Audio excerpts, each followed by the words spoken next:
ចំពោះក្រុមទី1ដែលបានឡើងបាត់បង្ហាញសារណាផ្នែកពីរៀនបត់ផ្នែកពីទឹកលោកឯងគិតទៅតាមពេលវេលាឃើញថាត្រឹមត្រូវលើគោលនីតិដែរប៉ុន្តែគោលនីតិចាត់ទុកថាទីត្រឹមត្រូវការបាត់បង្ហាញរបស់ក្រុមគាត់បាទជាបន្តចូលដល់នីតិសំណួរចម្លើយយើងមានគ្រូអ្នកគ្រូគឺហើយនឹងសិស្សអូនណាសិស្សអូនរបស់គាត់អាចមានចម្ងល់ព្រោះជាសំណួរចម្លើយបាទមិនប្រងទៅសួរក៏បាទចូលសួរខ្វល់ខ្លួនមែនសួ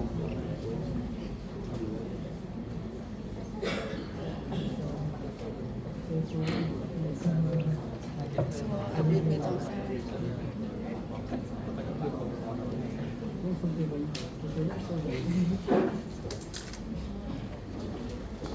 បើគ្មានសំណួរចម្លើយទេបាទខ្ញុំសូមអញ្ជើញអាយដាមប្រធានគណៈកម្មការផ្ដល់ជាអនុសាសន៍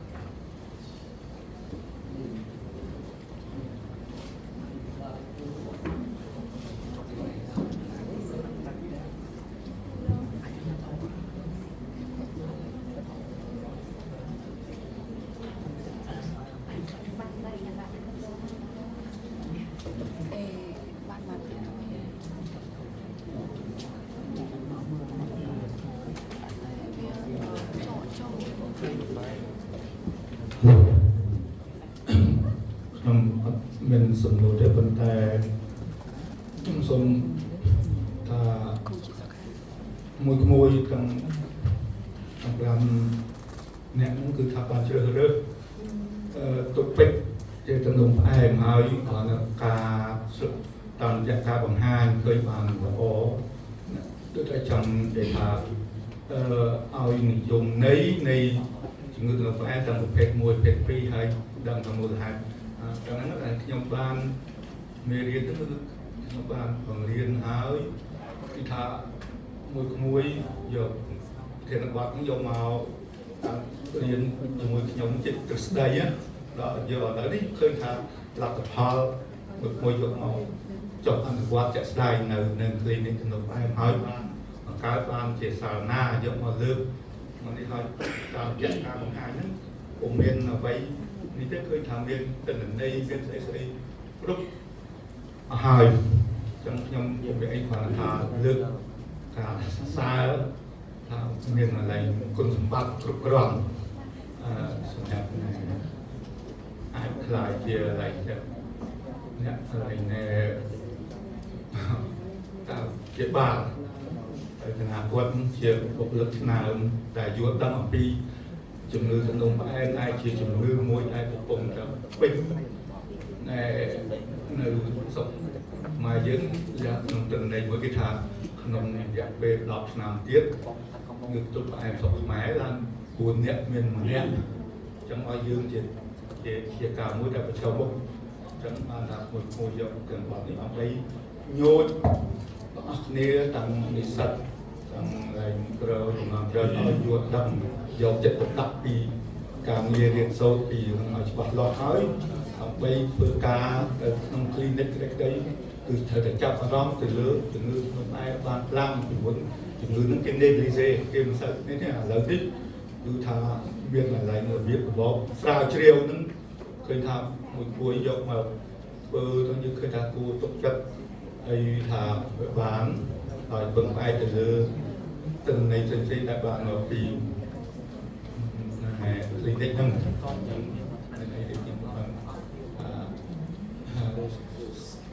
ធ្វើការស្ញែកសរសើរទៅណាឲ្យបើថាឲ្យមួយបានទទួលលទ្ធផលល្អពេល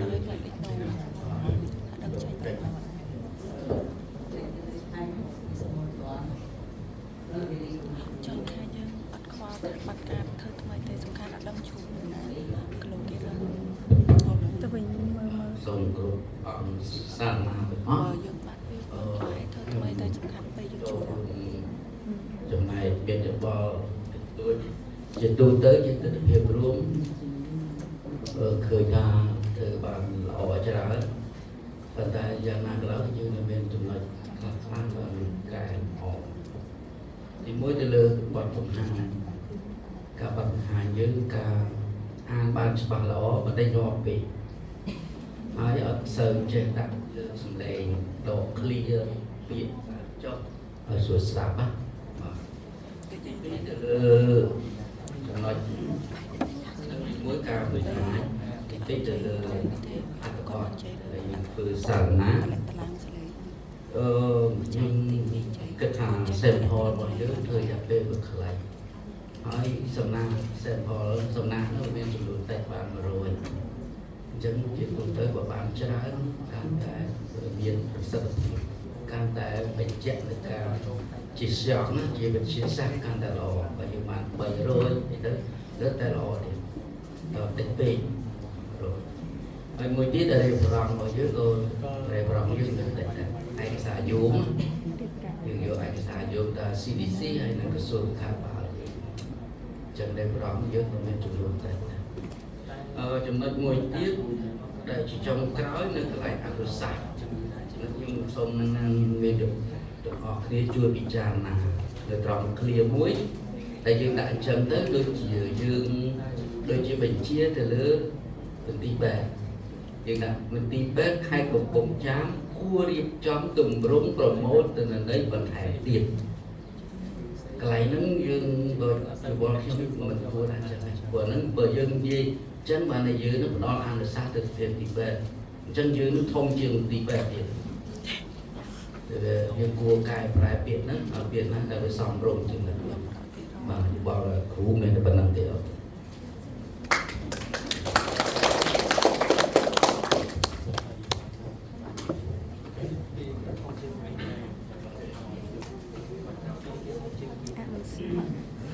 lời miệng xưa kiểu lời thì mình rất nhiều anh đi người cũng áp vào tay mình về cái người là không phải mình về chỉ nhiều nhớ là tay còn đặt tôi mình rung đặt tôi mình rung tham phương sạt nè dương miền ca lúa từ kia lúa phải như thế sườn lúa sườn đạp cao sào chiều rồi miền sườn lúa năm bây giờ mai ban sườn lúa thì cao sào chiều nhưng mà miền sườn lúa ấy lắc đại dương trong tận trong vùng hẹn đây mà sườn lúa tham táo sườn lúa táo không nên táo hay những bộ phận nè cái chọn đơn thải những phận nè tại số chỉ muốn được lúa phải đấy và phải đọc về dương nước bên này dương cao sau này tham nước bên kháo nước sạch tham tới dương anh sát cứ chờ lọc về bộ phận nè từ đi một cái ra đấy tạo dương sườn lúa nữa đi quý cứ chạy tôn ngang phê và mà hạt phê tao mấy nhữngคือ pro อ่ะ chân hạt phê pro แต่เป็นโฟมច្រើន ជាង ត្រី ចឹង នៅ ពេល ដែល យើង អនុសាសន៍ យើង គួរ ថា ឃើញ ទៅ នៅ នេះ បេត ទៅ លើ ទៅ នៅ នេះ របស់ យើង បាទ បេត ទៅ លើ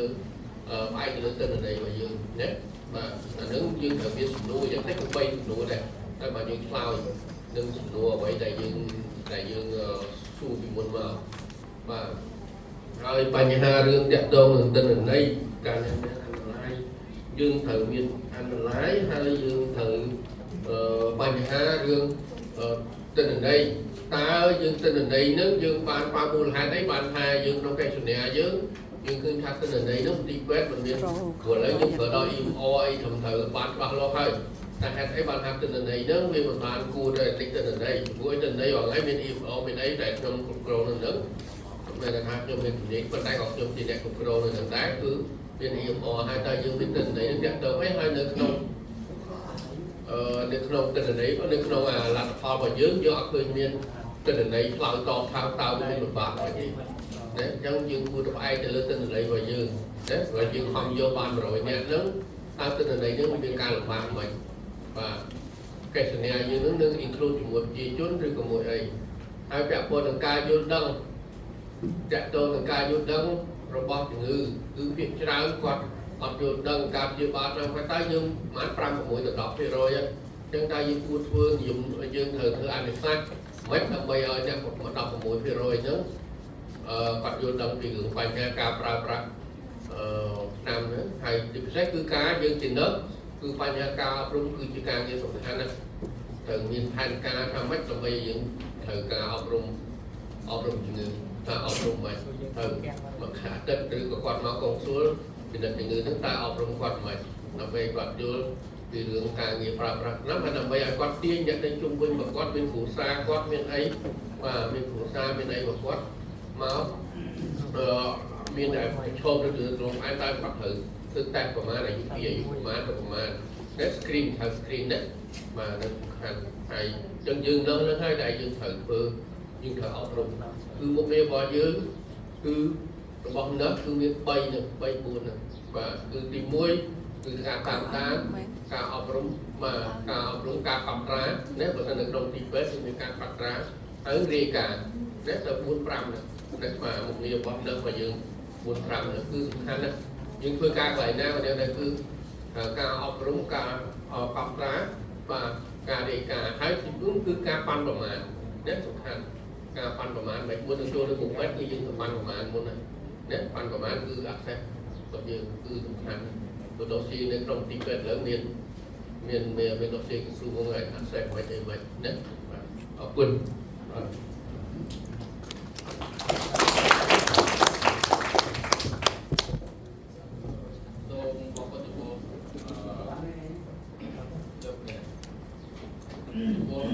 អនុសាសន៍ល្អហើយចង់ធ្វើទៅអ្នកគាត់អត់មកវិញដល់មានអីស្រាប់តជាមួយនឹងបញ្ហាដែលគាត់អ្នកដឹកនាំទីជួយកាត់ចាសូមគោរពឯកឧត្តមសាកលវិទ្យាឆ្ងាយជាប្រធានគណៈកម្មការវិទ្យាល័យលោកគ្រូជាសមាជិកគណៈកម្មការហើយលោកសាស្ត្រាចារ្យជានាយកសាស្ត្រម៉ែហើយអរគុណសម្រាប់អនុសាសន៍ល្អទៅក្រុមទី1នេះក្នុងនាមខ្ញុំជាគ្រូដឹកនាំផ្ទាល់មានខ្ញុំសូមថ្លែងអំណរគុណយ៉ាងជ្រាលជ្រៅចំពោះអនុសាសន៍ល្អពីសមាជិកលោកគណៈកម្មការនិងលោកសាស្ត្រាចារ្យជាពិសេសលោកសាស្ត្រាចារ្យលោកត្រីបាតិកលោកផ្ដល់អនុសាសន៍ច្រើននេះខ្ញុំទទួលយកទាំងអស់ហើយនឹងពិនិត្យជាមួយនិស្សិតបន្ថែមហើយតាក់ទងនឹងសំណួរស្រាវជ្រាវដែលលោកសាស្ត្រាចារ្យលោកត្រីបាតិកលោកលើកឡើងសម្រាប់ក្រុមនេះគឺយើងមាននៅក្នុងសិភៅយើងមានសរសេរប៉ុន្តែគាត់តែបទបង្ហាញអត់បានយកមកបង្ហាញឲ្យបានខ្វះខ្វាយដោយសារតាក់ទងនឹងពេលវេលាផងនេះខ្ញុំកាត់ចោលចំណុចមួយចំនួនហើយតាក់ទងនឹងទិន្នន័យថាខ្វះខាតអីខ្លះគួរតែបញ្ជាក់ឲ្យច្បាស់ពិតជាអនុសាសន៍ល្អលោកសាស្ត្រាចារ្យចាអរគុណច្រើនមែនទែនព្រោះពេលដែលយើងដាក់អត់ច្បាស់ទៅដូចជាយើងបះហើដែរអញ្ចឹងនាងខ្ញុំនឹងព្យាយាមលម្អិតបន្ថែមជាមួយក្រុមពួកគាត់ហើយដូចជាមិនមានអ្វីទេអរគុណច្រើនខ្ញុំចូលរួមប៉ុណ្ណឹងចា៎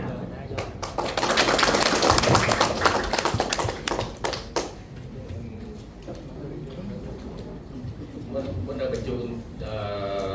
ទៅលោកប្រធានគណៈកម្មការបាទក្នុងនាមជាអ្នកសម្របសម្រួលក្នុងសារណាបាទ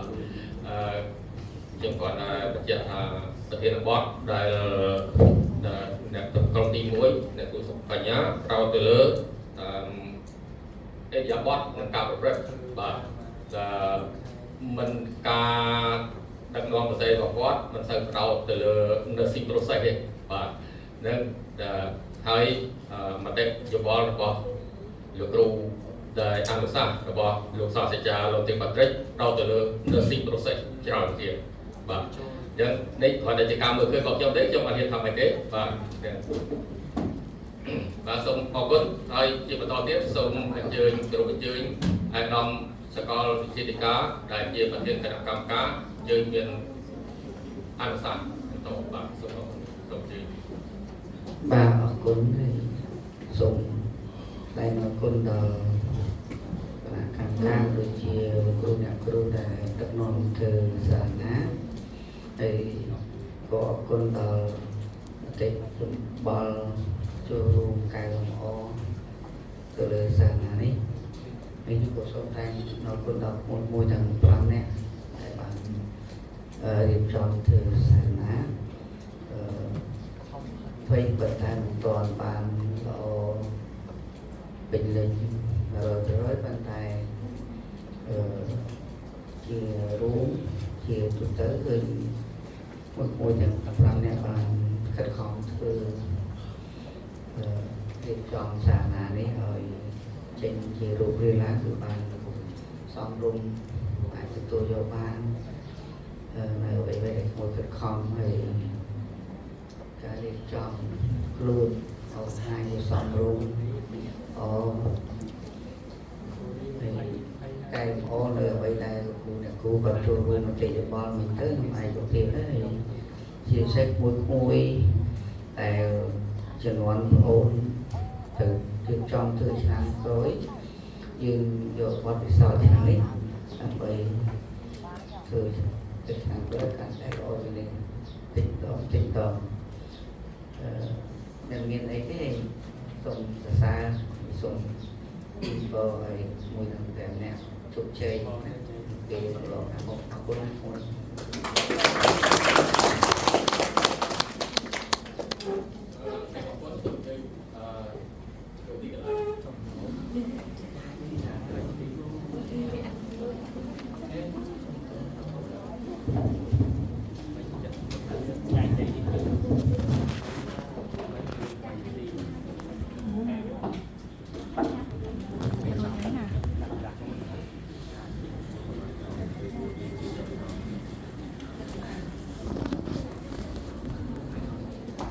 ដល់តែទៅលើពេលវេលាអញ្ចឹងខ្ញុំបាទសូមអនុញ្ញាតអញ្ជើញក្រុមទី2ជាបន្តក្រុមទី2ប្រធានបទ